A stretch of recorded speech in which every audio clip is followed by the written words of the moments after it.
Hey everyone, just a quick little acknowledgement before we launch into this third episode of the Pluribus One and Only podcast. As you can tell from the upload time, this is not on a Thursday because we wanted to take the extra time to include our insights and analysis of the new promotional text that came out. I mean, it's like we want this episode's all about text. We've covered all the other ones, but we wanted to add that one in as well. So yeah, that is. Thanks for your patience. Enjoy this third and now up to date episode of the Pluribus One and Only podcast. And welcome to episode 3 of Pluribus, the one and only podcast affectionately known as Pluribus. For the sake of convenience, we're pronouncing it with an I. Anyway, this is indeed Pluribus, the one and only podcast, your go-to spot for all things related to the series. I'm your host, Makram, joined by my other host, Ele. Hello. Together, we'll share our love, theories, and deep dives into the show, along with reviews of each episode as they release on Apple TV+. Whether you're listening on Spotify or watching on the Pluribus, the one and only podcast YouTube channel, thank you for tuning in. And hey, I'm here to be happy. And I'm here to be happy. You see? Consensus. We're all here to be happy. Mm-hmm. And I know you're here to be happy too. In this third episode, we're going to converse about the promotional texts being sent to Carol. So, over the course of the promotional content for Pluribus, we have had quite a few different kinds of messaging, which I've compiled on the Discord, and I keep adding to them whenever we get something new. They are ordered in narrative order, but not necessarily chronological, because I personally think that some of these are in a funny order. The first one we got was when you actually called the number that was on the very first teaser. And we're going to play that for you now. Hi, Carol. We're so glad you called. We can't wait for you to join us. L0, and we'll get back to you via text message. So that was very interesting. Yeah. So when you call this number that was on the... This is what you hear. The first thing... It was on the very first teaser. This is what Carol. You met with. They're saying, hi, Carol. Yeah. Yeah. So what did you think of that first message? So this is giving me a bunch of Severance vibes, I think. It could be some corporate institution or whatever. There's a sense of camaraderie. We're a family, and then they have this upbeatness like, hi, Carol, we're so glad you called. Like, there's a lack of sincerity. Yeah. And dial 0 and we'll get back to you via text message. I mean, surely Carol knows that. It's just something standard they put at the end of every message. I mean, via text message. Okay, why would you need to clarify that? I mean, just say we'll get back to you and then the text message would speak for itself. So in a way, it's very also robotic as well. I mean, the message could be crafted by AI. Yeah. I mean, it wouldn't be an original trope.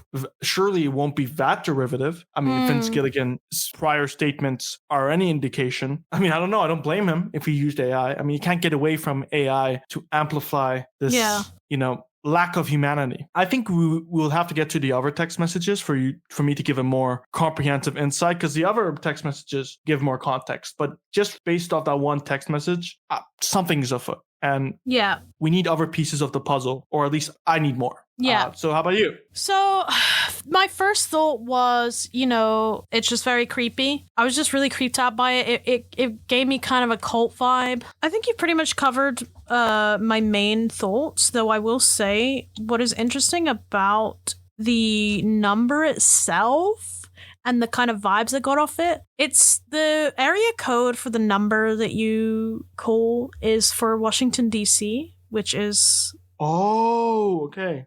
Yeah.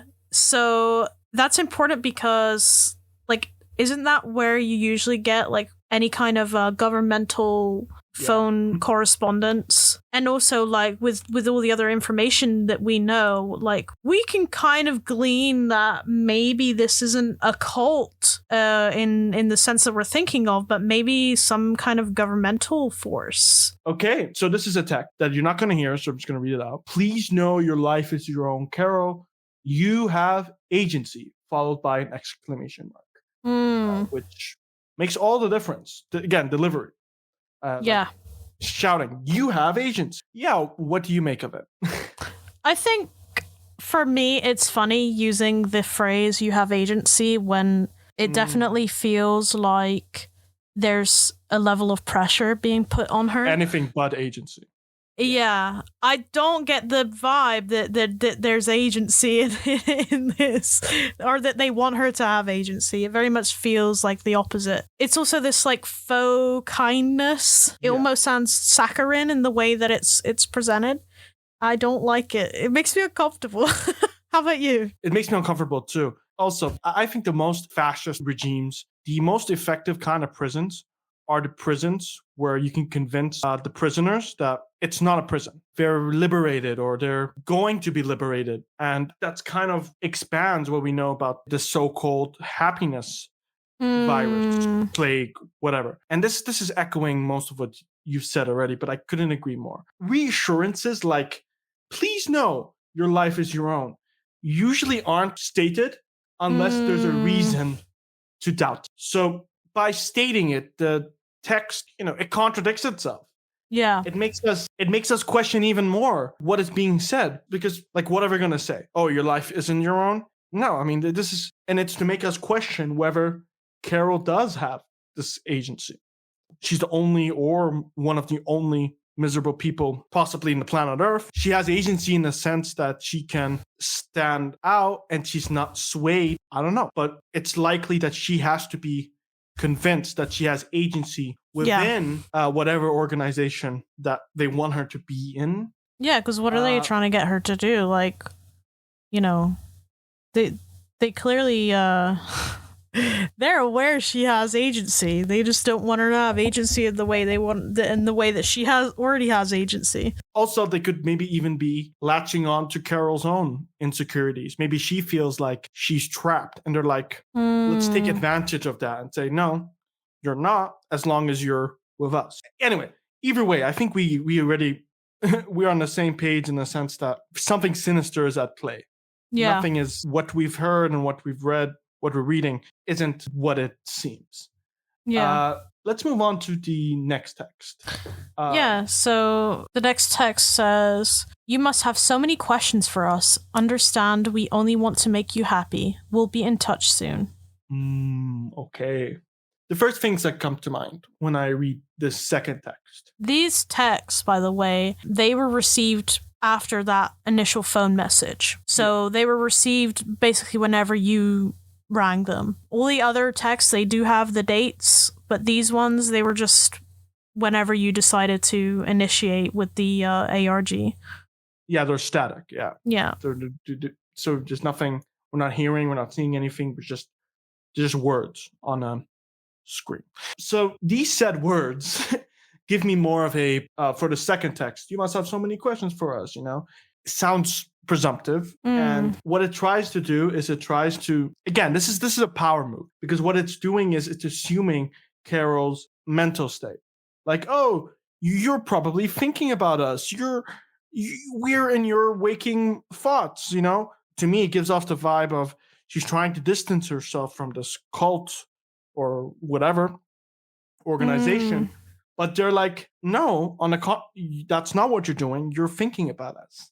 And it's trying to frame the conversation on the sender's term. It sounds kind of helpful as in, hey, we're going to answer your questions. I mean, come on, we have questions. We want answers.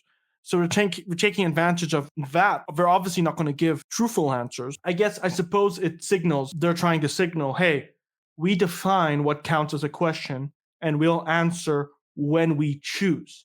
And then also this projection of benevolence, like, understand, we only want to make you happy. But unfortunately, statistically that's the case. Maybe you've gone through it yourself or you've known someone who's gone through this sort of thing. But this is a very textbook gaslighting technique.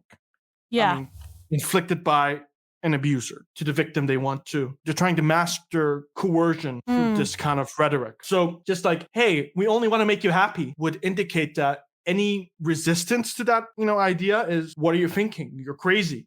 Yeah. We only want to make you happy. Also, like, it implies as well that, you must have so many questions for us. It implies that, obviously a lot's happening. There's a lot for her to try and understand. There's clearly something big's happened. And also, they're kind of keeping her at a distance as well. They're saying, like, you must have so many questions for us, but, we're not gonna answer those. Nope. But we're gonna keep you at arm's length, but just know that we're watching you. So yeah, it's quite creepy. It's got that creepy energy. We'll be in touch soon. Yeah. So like, what is that soon? Like this, it is ambiguous, but yeah, and they're very much holding the control there. The ball is in their court. Yeah, the ball is in their court. They have the cards to play. And really, she has no control over this situation, and they know that. There's also a collective voice. I mean, we'll be in touch soon.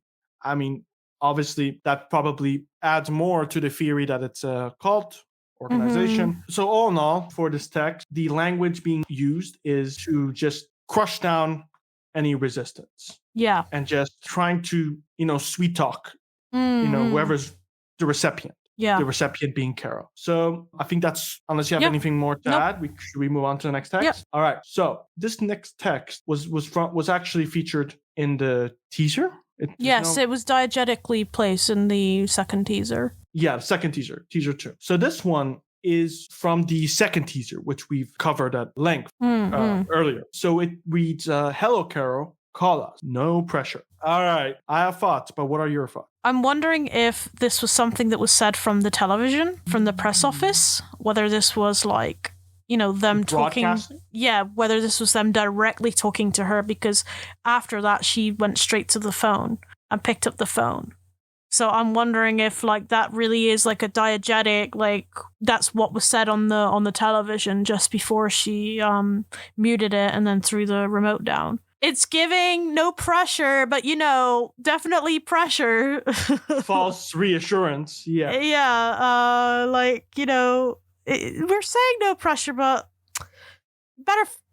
you better call us.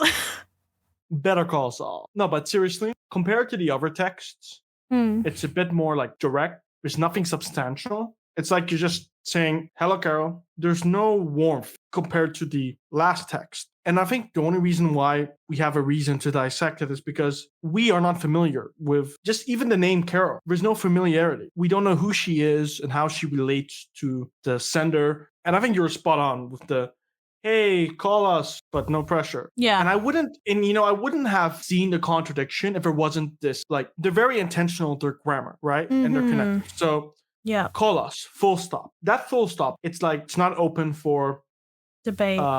It's not open for discussion. It's not, hey, call us if you want. Not even, if it had an exclamation mark, it would have sounded cheerful. There's a lack of, it's just call. There's nothing cheery, but no pressure. The no pressure reminds me of when I don't do this anymore. When I say it now, I mean it. But like when I used to be a people pleaser and I used to say, no worries if not. And I'm like, no, I'm definitely going to worry if not.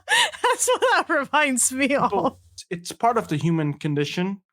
Yeah. People don't just say what they really mean. Either it's difficult to say, or in the case of the sender, their cult is so unconvincing that there are cracks and those contradictions slip through them. So even they can't believe them subconsciously. Whoever's sending that message can't believe not being authoritarian. Even just hello, Carol. I mean, that's mustache twirling villain. Hello, my subject I want to torment for all of eternity. You cannot tell me at this point it's not there are good intentions with any of these texts, mainly because of this. The greetings they change. Like it's like hello, hi, and then like obviously we'll cover it later on, but later on they don't even use a greeting anymore. They just go straight to Carol, which I find very interesting. So I'm wondering if there's like multiple people involved in sending these texts. Okay, so do you want to read out the third text? Yeah, so the third text reads as, "Hi, Carol. This must be so bewildering for you. We've got a lot to clean up, and it may be distressing for you to see, but we'll put things right." Again with the gaslighting. Oh my god. that is the consistent thread among these texts. Like, hi Carol, hello Carol. Like, this must be so bewildering for you. Like, are you sure? Are you sure it's not definitely bewildering? Either it's bewildering or it's not. But you're trying to you put the onus of whether it's bewildering onto the victim. Actually, I'm thinking about it. For now, I'm going to assume she's a victim of this cult or whatever. But I wonder we can only how much the ball. Yeah, I wonder how much the ball is in her court. It's hard to even know because she may be an unreliable narrator. Like, we don't actually know. We probably won't know for a while. But right now, if you just take the subtext of these texts at face value, she's being probably harassed or whatever. This is another technique people use, as abusers against their victims, which is gaslighting through sympathy. Yeah. So this must be so bewildering for you. I mean, hey, it's a good thing that you've acknowledged her confusion to an extent, but then you're just saying, oh, but it's natural. It's to be expected. And, it's manageable only by the recipient. What it does, it's very strange because it validates her disorientation, but then you're making her reliant on their explanation. So we will put things right. As in, we have the means, you don't, to make things clear as crystal. Yeah, they're sort of implying as well that, they say we, but clearly it's her. I mean, we know with the context now that it's her that had to clean it up. Got a lot to clean up. There's no we about it. There's no we about it. But I think amidst all of these, manipulations and contradictions and lies and whatnot, I think something that's certain is there's something to clean up. Something has gone wrong, but we don't know what. Yeah. And we left to question what needs cleaning. Why is Carol involved? And an admission of chaos in the absence of clarity. There's another sympathetic undertone, but also sinister. It may be distressing for you to see. So, hey, listen, it's like this sense of false reassurance. Like, hey, look, I know right now on the surface it looks bad, but in time, you'll come to realize whatever genius we have cooked up in store for you, Yeah. This is a Carol. This is a skill issue. You don't know what you're like. A skill issue. Yeah, and then it's like, what's gonna be unsettling for her to see? I mean, we know it's gonna be unsettling, but it appears to be that they've already normalized that as part of some, I don't know, X process. Is it gonna be personally distressing for her, or is it just distressing in the sense that, whatever she's saying is gory and violent? Because obviously, we've seen in the blood teaser. Yeah, we've seen the blood teaser, so clearly, there is some level of violence to it. But I'm wondering if there's a level of distress because she has a relation to whatever has happened. Like, maybe she knows someone there, or it's because of her doing, or whatever. Speaking of we'll put things right, they actually repeated that in the third teaser, where they said, hello, Carol, we'll put things right. Sorry about the blood. Aside from the blood, which we've already analyzed, these texts are just adding to the theory that there's a hive mind communicating in an artificial way. I mean, we've noticed it with, obviously, I think we're still fallible detectors in that regard, but when we try and detect AI being used for content and whatnot, there is, there's a repetition. Yeah. Because AI, that's what AI does. It repeats things that it's already learned from humans. I suppose what I'm getting at is whether it's AI or whether it's, I don't know, some living alien organism infiltrating the human mind, But there's also sorry about the blood. It sounds casual as well. Sorry about this, sorry about that, sorry about the blood. I mean, sorry about the blood would indicate to me that it's something gruesome. What amplifies the unease for me is this mismatch between horror and politeness. Yeah. It's overly cordial And it's cordial, but it's not full of platitudes. It's very to the point as well. Which means there's no shame in it. There's no. Yeah, I mean, there's absolutely no shame. If there was some, regret, remorse, or whatever, it would be like, hey, so about that thing, what thing? But no, they said sorry about the blood. And also the fact that she's not, or she doesn't seem to be like contacting any authorities, makes me feel like she knows that they're not accessible to her in some way. If you can say that without shame or whatever, clearly they're not being influenced by the authorities or Yeah. It's a regime, so the authoritarians are complicit. They are probably probably part of the issue. They're probably controlling society, so they create the laws of like, oh, it's okay, blood, murder, maybe, or something. But you have to apologize for it. It's just so. Now we're getting into the real meat and potatoes of the text. These are some of the more interesting ones. Do you want to read out the next one? All right. So the fourth text reads the following. Hi, Carol.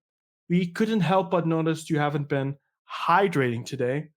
We'd feel much better if you did! Exclamation mark.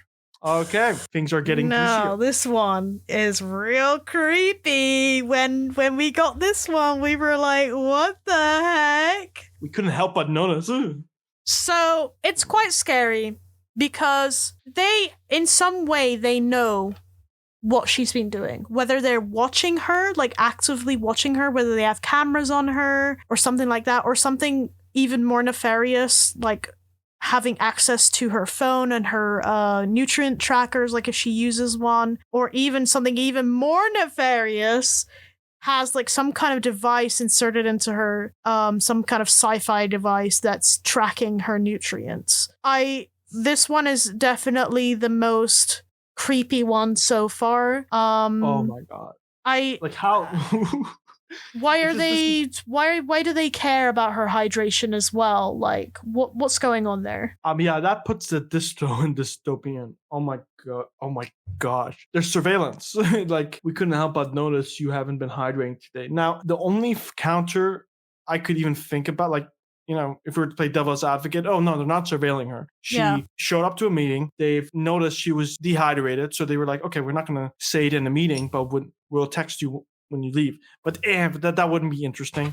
And we know that to make it dystopic, they'd have to be surveilling her. What do you think they're surveilling her with? Which of the concepts of surveillance do you think that they're using? Or do you have another version that I haven't thought of? Okay, so if there were two possibilities. One is it's extremely fantastical. It's so supernatural. It's like whatever. And then the other possibility would be just isn't as complex. It's just something, if we wanted to be, we could do it too. We could do it in real life. Or it could happen to us in real life. So I'll start with the, simple explanation. They could just be following her around KGB style. It could just be this, there are spies, there are people, they're tapping her devices, and maybe Carol keeps track of her health, her nutrients, her water consumption levels, and they've managed to have access to her journal or something. Like the nutrient app. Yeah. Or her watch or something like that. Because, if she is being spied on in person and people are recording her, I don't think she knows about it, at least. It happens in the real world already. I mean, these corporations, these tech giants, they can do it in their sleep. So that's a normal explanation, unfortunately. Yeah. But the thing that hasn't happened yet in our reality, right now, it's her mind is under surveillance. They are using insanely sophisticated technology, some chip implant that actually tracks her. You touched on this as well, and I happen to concede with most of it, actually. They're keeping track of her body. And also, when you put aside how they've noticed it, it's the way they've articulated these observations. Emotional manipulation. So, hey, are you hydrated? We'd be much better if you were, we feel much better if you did. It's not framed as them being sincere about Carol's well-being. It's as if their health is at stake. Like, we'd feel much better if you were hydrated. It's like this guilty conscience that's like not remorseful. It's just maybe the dehydration is a result of something they did.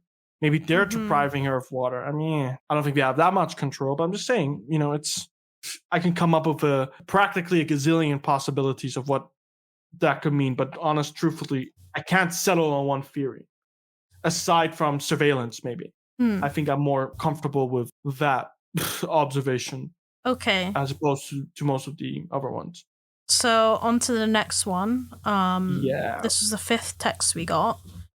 And it reads, Carol, there's no hi this time.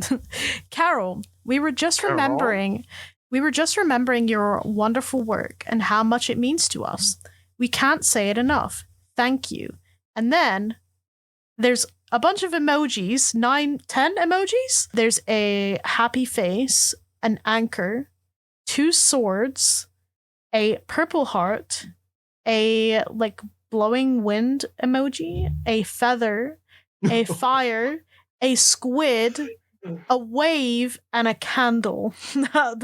What do we think of that? Because that is a lot of emojis. The first thing that comes to mind with the candle emoji, well, I'll get to the text part later, the words, but I want to dissect the emojis. Yeah. So the candle looks religious. It instantly reminded me of Chuck McGill. I'm going to be so honest. Hey, Vince Gilligan did confirm there would be some Breaking Bad Easter eggs. And also, Chuck, a lot of the natural light stuff. Yeah. A lot of the natural light stuff around Chuck actually symbolize, some kind of higher power or God or, so that would make sense of what you're saying. And also it's, candles, at least in Catholicism, they light a candle out of respect for each individual or to mourn someone. So it's like they're lighting out a candle in memory or honor of Carol, they're appreciative. Because we can't say it enough, thank you. So I mean, that's kind of confirmed. So maybe that's what's connected to the candle emoji. And then the smiling, I think at this point, it's becoming a bit self-explanatory. I mean, smiley face, happiness. Artificial positivity, maybe. But then there's the anchor and sword. Skimming pirate. Someone mentioned in the YouTube comments about us bringing up Waikaro 339. We have to do a whole episode devoted to that. We will cover the working title, which I love that title. I miss it, but we think that this is referencing pirates. Wakara. Yeah, so long. We think this is referencing the pirates, so that's cool. I was just going to rope the anchor plus sword as one. Yeah, that's what I did. Theorized package. Yeah. Okay, purple heart, love, devotion. Yeah, it's an intermediary color between red and blue, and we know how much Vince loves colors, and we know that both red and blue are very symbolic colors for him. So I'm very curious about that. But then there's the wind and feather. Feather, fire, squid, wave. Okay, so maybe I should rope in the candle list too. These are symbols for that either are or contain natural element. Yeah. So it's quite naturalistic. A lot of it's quite naturalistic. Which is pretty ironic for something that's supposed to be artificial, but... The squid reminds me a lot of the Kraken. I know the Kraken is supposed to be based on an octopus. Yeah. But when you combine that with the wave, I'm just instantly thinking of the Kraken. But also with the feather, you could take from it, maybe it's to do with freedom or, feathers were used as writing implements back in the day. So that's something that I thought of when I was looking at that. I think it's also interesting to note that there are 10 emojis. There are 9 episodes in the first season that we know of. And 9 minus 10 is 1? And 9 minus 10 is 1, and one of them is a smiley face. So maybe 9 of these are actually related to what happens in each episode, which would be very interesting. That's plausible. Because right now, at the moment, I cannot think about an in-universe explanation. I don't know how to rationalize this in-universe. Yeah. So I don't even know. We don't even... Listen, we know the genres. We know the genres are going to be all over the place. They're playing with a lot of genres. Yeah. And it makes sense, really, to have all these different elements at play. And I think it's going to be very interesting to see. And I really want to see Rey as a pirate. I would love to see that. I would absolutely adore that. And okay. Can we actually get to also the texts? Oh my god. So you mentioned already, there's no hi or hello. Yes.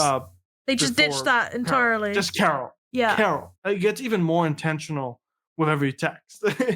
And it's like it feels like a ceremony that's about to happen, to be honest, and a conversation. It's like Carol. It feels more not more friendly, but less formal, if that makes sense. Yeah. I know we mentioned, Carol's being subject to all this gaslighting. She's being manipulated. Although I didn't mention that the manipulation was successful, probably not.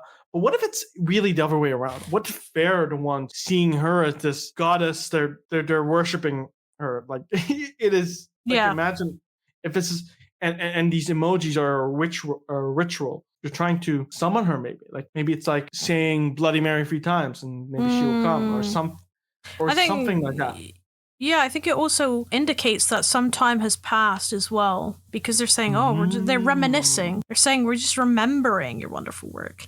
And I don't know, I can't say for sure if the wonderful work they're referring to is something to do with her books or what she's been cleaning up. I actually don't know. I can't really tell because it's very ambiguous, like most of the text. Yep. It's like, tell me something we don't know about those texts being ambiguous. I mean, we are.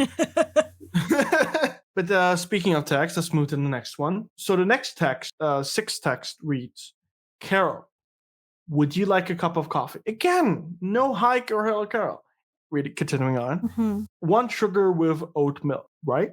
And maybe a pinch of cinnamon and cayenne, which was sent on the 10th of September. Okay, so what do you make of this? So, first of all, it's the first text that we've got where they're actually applying a question. So they're actually asking a question in this one. But also, how do they know her coffee order, first of all? Secondly, hell yeah, she has oat milk. Same, girl. She's an oat milk baddie. Thirdly, on a personal note, I've never had a cayenne pepper in my coffee. Cinnamon's pretty normal, but I've never had cayenne pepper, and that's something I will be doing when the show releases. I'm sorry to say, as much as I want to say, girl, same. I like drinking my coffee black. Sorry, I do not like it with dairy milk, but not oat milk. I love oat milk. I love oat milk. I drink that stuff by the gallon. Yeah, I'm very...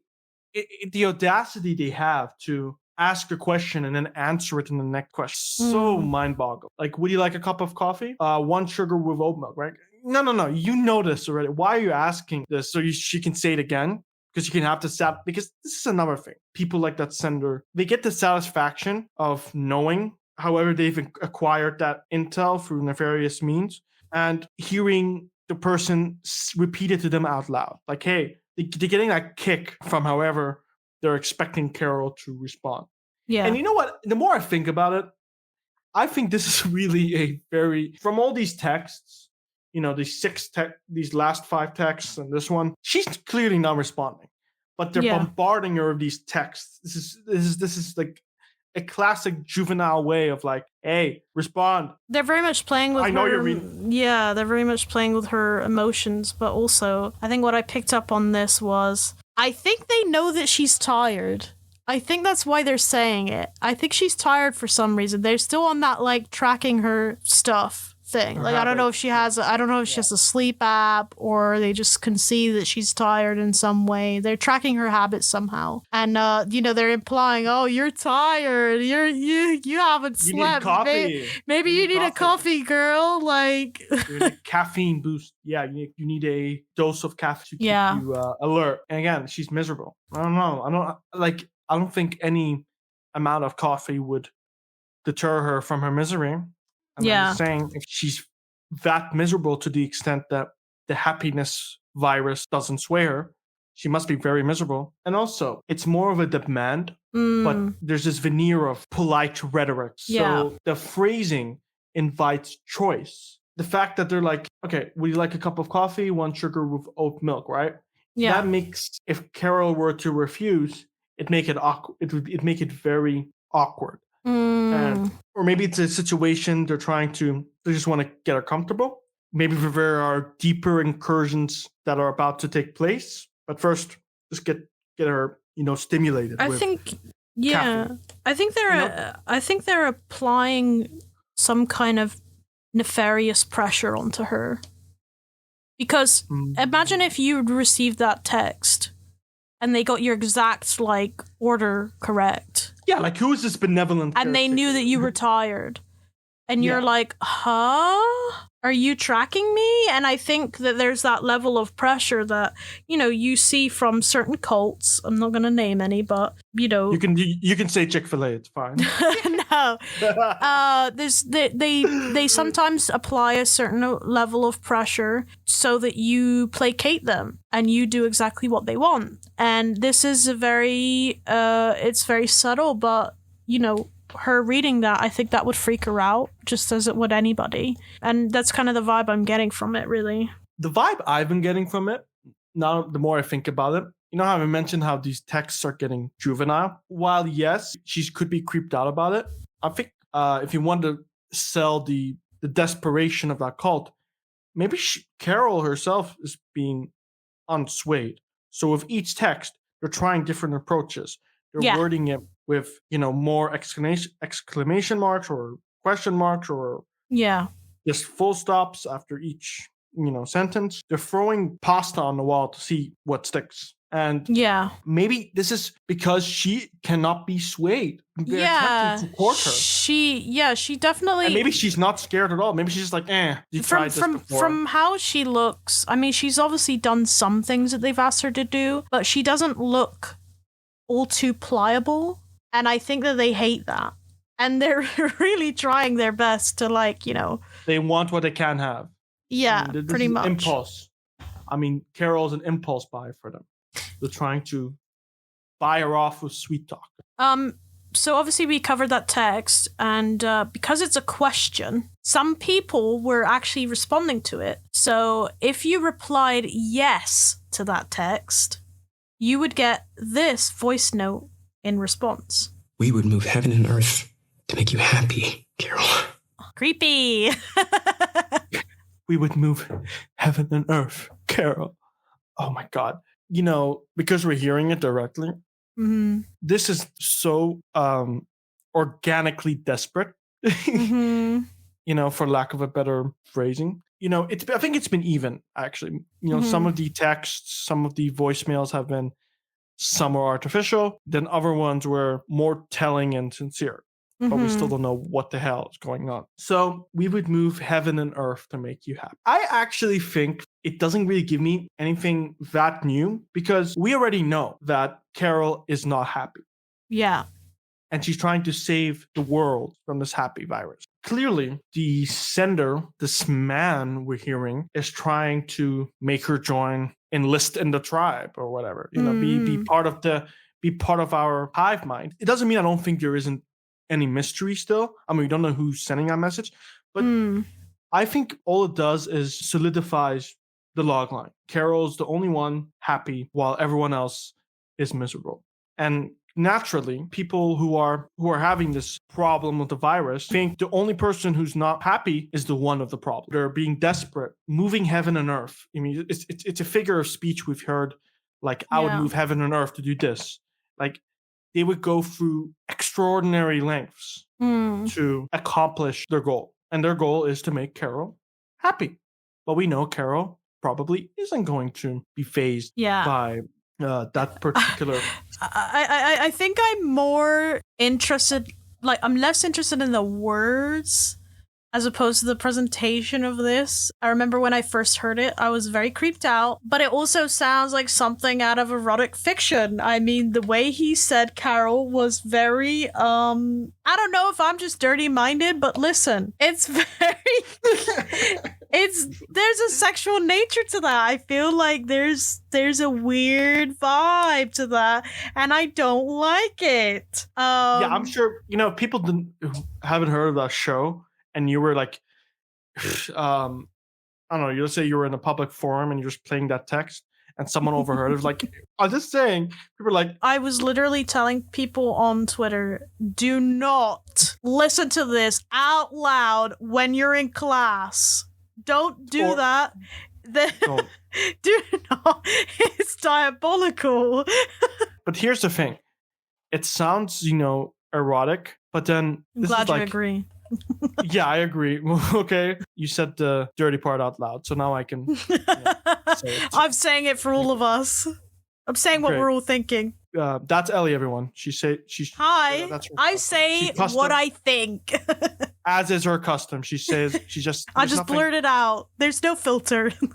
It reminds me of Milchek in Severance season 2, episode 1, where it tells Mark, hey, Miss Cobell is trying to pursue a throuple with you, or whatever. Are we trying to pursue a throuple with Carol? Like, we, as in the collective, we both, yeah. we're all in love with you, Carol. It feels like they're trying to apply a different kind of pressure to her now, which is quite scary. Like, as a woman to receive something like that. I mean, maybe I'm reading it wrong and it isn't supposed to have that tone.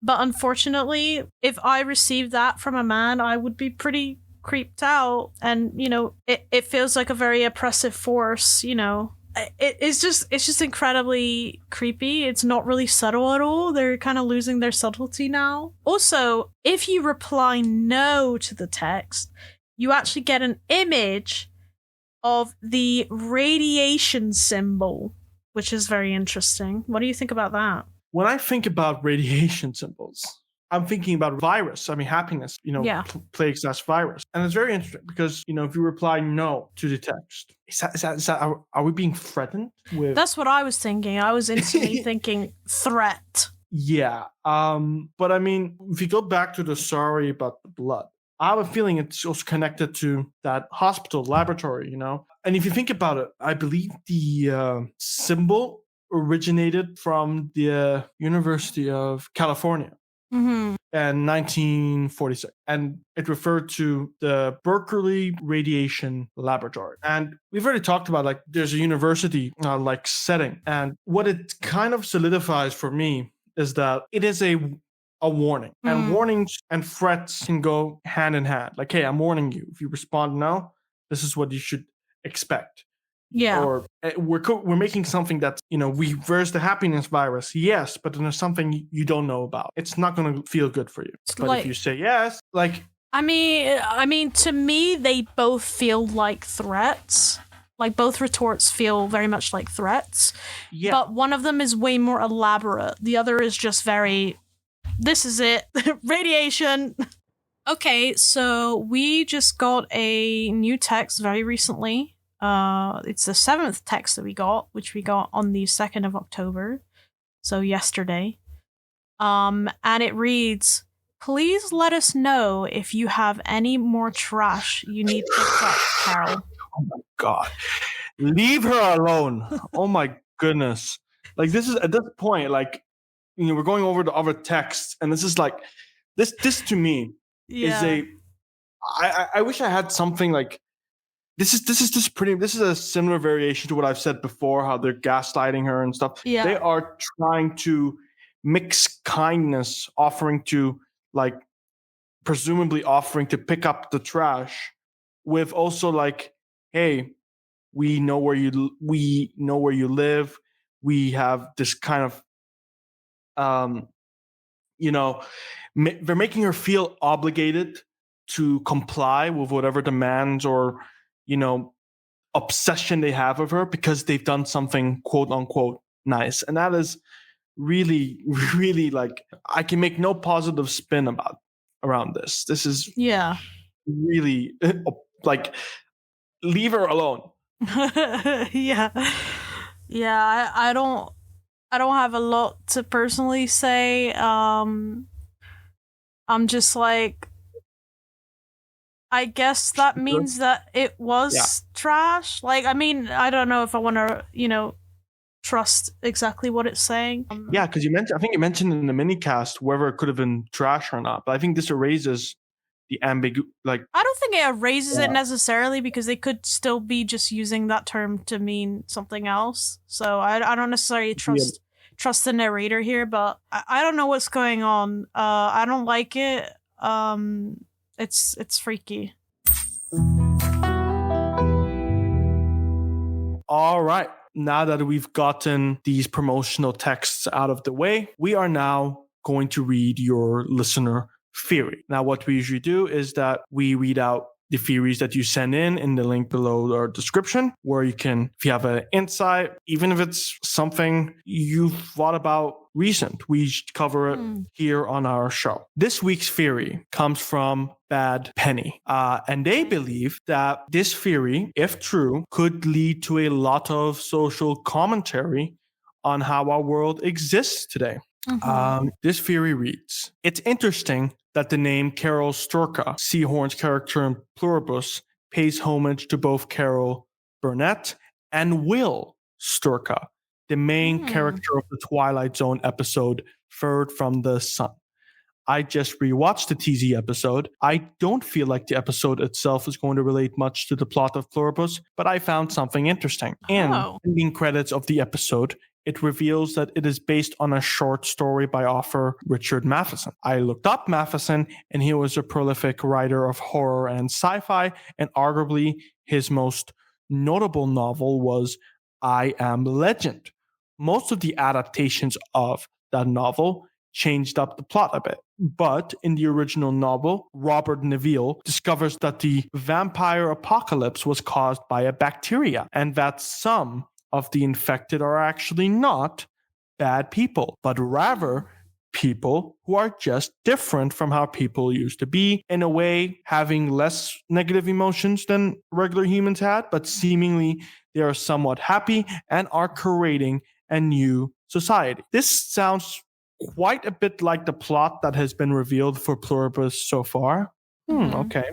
With the quote unquote infected being kind of emotionalist and content or happy. The reason Matheson named the novel I Am Legend is because at the end, Neville realizes that once he is dead, his type of human will now just be a quote-unquote legend among the new society. The same way vampires are only a legend to us now. I wondered if this could be a hint as to where the concept of Pluribus might go. Ray Seahorn's character be the obsolete legend, quote-unquote legend, who is trying to change the world back to the old ways when going that direction isn't even the best thing for the world. And as in how they came up with this theory, it was through discovering the indirect link to Richard Matheson. So, Ellie, this is I don't believe you've read this theory. What do you think about? I think it's really interesting. The thing is I have not read the novel or watched the movie I Am Legend, so I have very limited knowledge on that. I also have not seen that Twilight Zone episode, so my viewpoints on it are going to be very, they're not going to be very nuanced. I think that, first of all, I love that you went out of your way to watch that episode and that you spent the time to tell us about it, because, I wouldn't have known that otherwise. I think that the conclusion you've come to is really interesting, and I think that you might be right, because we were speaking before about Carol kind of rejecting modernity, and I think that that's going to play into it a little bit with, trying to take the world back to its old ways, as you say. But I'm interested to see how much they lean into their inspirations for the show. What do you think? Yeah, someone on the Discord mentioned that she despises new technology. So yeah, she wants, if that theory that I just read from the Discord comes to fruition, that would be a trait of Carol's character. She wants to revert the world back to the way it was before the Industrial Revolution, maybe. Before the blossoming of tech. What I like about this theory as well is I'm also a sucker for sci-fi literature. So I really like Bad Penny, how you were able to correlate the naming of Carol Sturka with some layer of precedent. That being said, the same reason why this show, surely it isn't based on existing source material or it's not based on a novel or whatever, is because I think Vince Gilligan wants to be more originally distinct. Yeah, maybe. distinctive, yeah. He So I don't know want to be derivative, I think. The longer we're here on this earth, every piece of art is going to be derivative in some way. Yeah. Like, you can't be original anymore. That doesn't exist. So, I think you can be inspired by things. And I don't think he's ever been completely derivative to the point where it's just a copy of something else. And now, our happy and sad moments. Ellie, would you like to begin? Yeah, so I don't have a whole ton just because I'm just feeling very happy just in general. So I definitely don't have a sad moment of the week because I just haven't been sad. You are the catalyst for the conflict in Pluribus. Yeah. You're too happy. But, I just been kind of reminiscing on, the time that's passed since Pluribus first got announced, like, years ago. And the feeling I had back then of just so much excitement and wonder and intrigue. And then we didn't really hear anything for a while, like, bits and pieces here and there. But, nothing substantial. And then I remember, when the teaser dropped, and it was like, oh, okay, we're back on. And then now we're, it's almost a month away until it actually comes out, which is crazy. Oh my God, a month from now, we're going to be doing those. This is, yeah. we're at stage 1, which is the pregame show.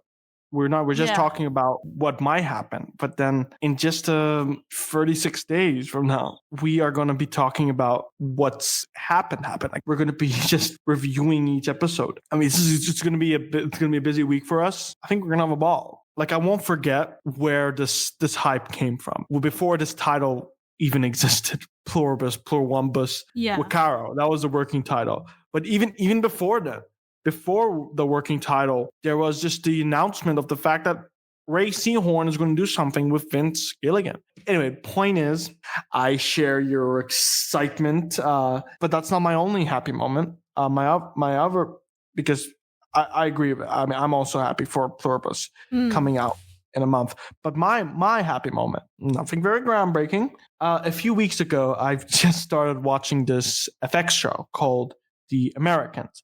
Nah, I know. I'm sure there are listeners who are like, wait, you haven't watched that show yet? I mean, I watched it when it aired or whatever. I know. I am very behind. But I'm 3 seasons in. Ugh, I don't want it to end. I mean, it's always that way, isn't it? It's so good. I am a sucker for Cold War, KGB, American thrillers. We're getting that Makram lore. It's a cat and mouse kind of. In a way, I think there have been some plot elements that were slightly derivative because of Breaking Bad. Basically, it's just these 2 KGB agents are pretending to be an American couple in the suburbs, and their neighbor, who doesn't know they're KGB agents, is an FBI agent. So, Hank Schrader, DEA agent, not knowing that they're doing some chasing and evasion. But yeah, I can go on and on about The Americans. So far, I enjoy it. I might update you guys whenever I finish.